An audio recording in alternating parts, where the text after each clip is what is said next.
We put it outside all the time. Unlike my grandkids today, they're on their computer or their phone. I have to shake them or throw rocks at them to get their attention.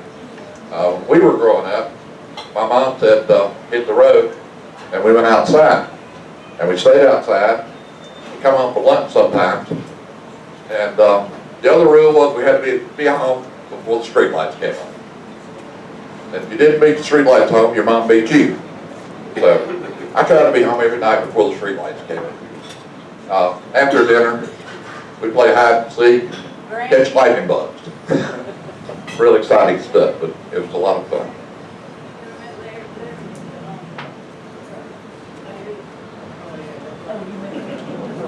A lot of things I enjoyed as a kid probably weren't shared with many other children.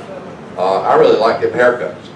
I like going to Mr. Scott's barbershop there on North Avenue, and I got my hair cut there for years and years and years. David South started cutting my hair later on in life. I think he graduated in 66 or 67. The reason I like going there, you could get a Coke out of the little machine there. He had one of those little short Coke machines, and Cokes were a nickel. You put your nickel in, you reach down, and pull your Coke out the top. Well, I had nickels, so I got one. Then Cokes, they went up to 6 cents. They weren't 6 cents, but about maybe a month, because they couldn't get the machines to work right. We weren't too technically advanced at that time. So they went up to a dime. After they went up to a dime, I only got one every other visit to the barbershop. I also like going to Mr. Glasgow's hardware store. Every time we built anything or did anything around the house, we had to go up and get parts and tools. And there were generally a bunch of old people, old men, that hung around the hardware store. So we got to tell a lot of stories. And my dad and I would go up there, look around for something. It should take about 5 minutes, and instead it would take about 3 hours. But we talked to everybody and have a good time.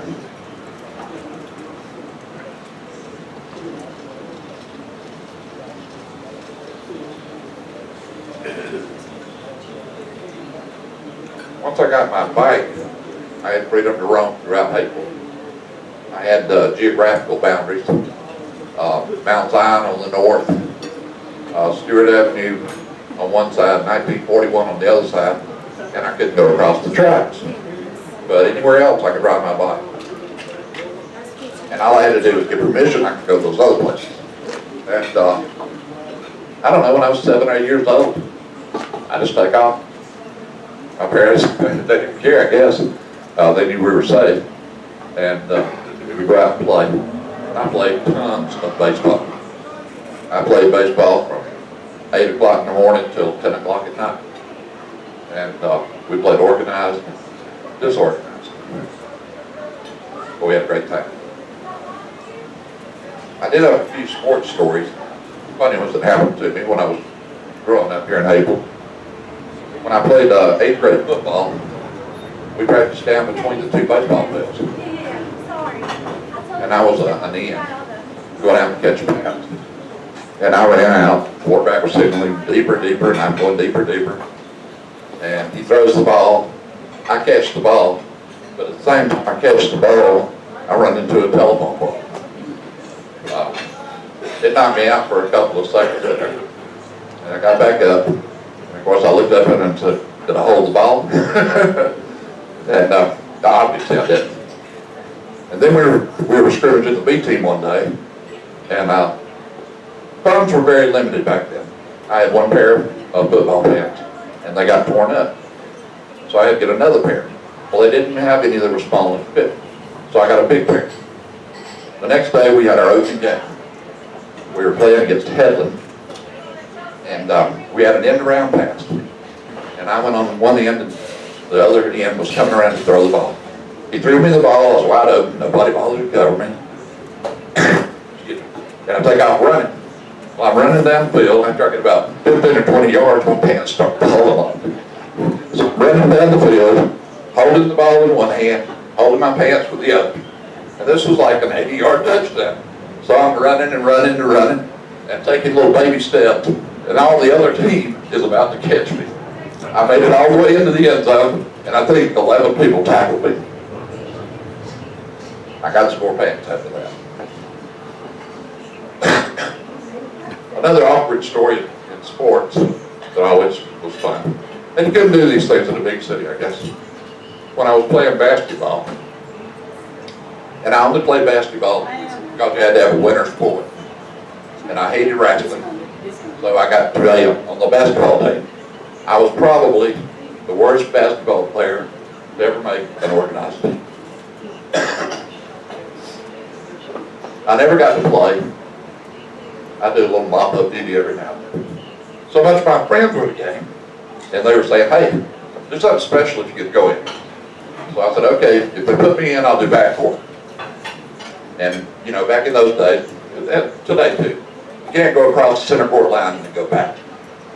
So finally, a bunch of my friends started going, put Cobb in, Cobb in. And coach put me in. I dribbled the ball to center court, went over to center court, and backed up. This is like 10 steps. I did backcourt on purpose. They didn't call it. So I dribbled around a little bit, and I did it again. This time they called it. Coach Daniels was the coach then. And he called me over and he said, hey, do you know what backcourt is? I don't think I ever played a minute after that, but it was a lot of fun. We had great teachers at Hapeville High School. I got a bit of a cold today.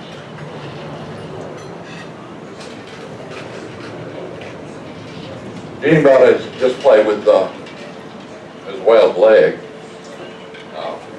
I only found out about that a few months ago. I was attending a little party with Gene, and we got to talking about it. And we had partaken of a couple of adult beverages. And boy, I tell you, that was crazy just to hear that story.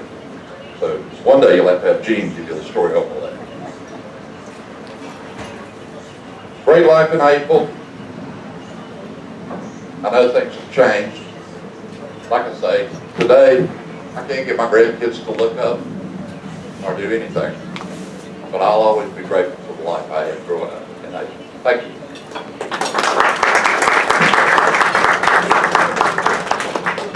Now that one and only Julian Glantz.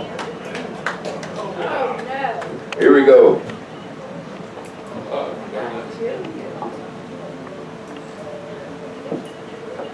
Good afternoon, Hapevillians. Good afternoon. 68. From 68. I was born in 68. Wasn't born in Georgia. My mother took a plane to Kentucky to have me, so I'm a Kentuckian by birth. But 2 weeks later, we're back in Hapeville, and I lived here till 76. 75, 76, I went to North Avenue Elementary, 1 block from my house. And perspective is what I want to talk about today. I visited North Avenue School a couple of years ago. It's now the Teaching Museum. And walking the halls, looking in the lunchroom, looking in the auditorium. Back then it was much bigger. It's tiny now. And even going back to Hapeville Elementary now, in high school, the lunchroom was really big. It's not anymore. Been graduated 32 years now. It's been a long time. That's too loud to me.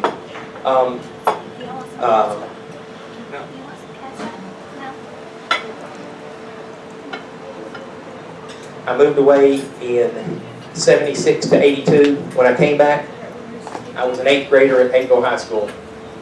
What a shock. We had about 350 students. I graduated with about 44 in 1986. Knew all of them, knew most everybody in the school, and then I think 88 was the final year. 89, everyone graduated from the new Tri-Cities. I played most of the time down behind North Avenue Elementary, down in the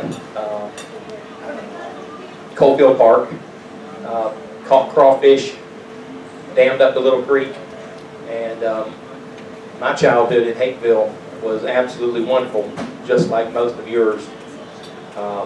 In '89, I went in the military, was gone for 20 years, came back 20 years later, and here I am. And still enjoying it, and plan to be here till I die. Thank you. Thank you, Julian. Folks, we've got a clearance from Donna. We can have our next meeting Wednesday, May the 16th. Be on the second Wednesday in May. Anybody have any announcements or anything they want to talk about? If not, thank you all for coming. Be safe going home.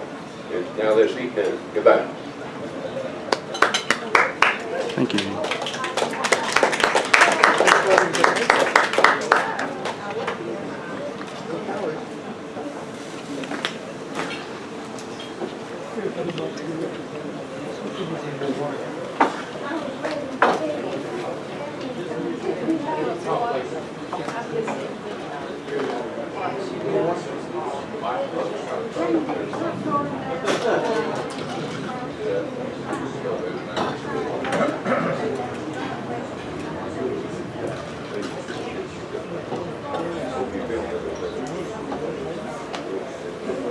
He's packing up. Thank you. I'm so sorry. This took a few minutes extra. Try to take care of it ahead of time.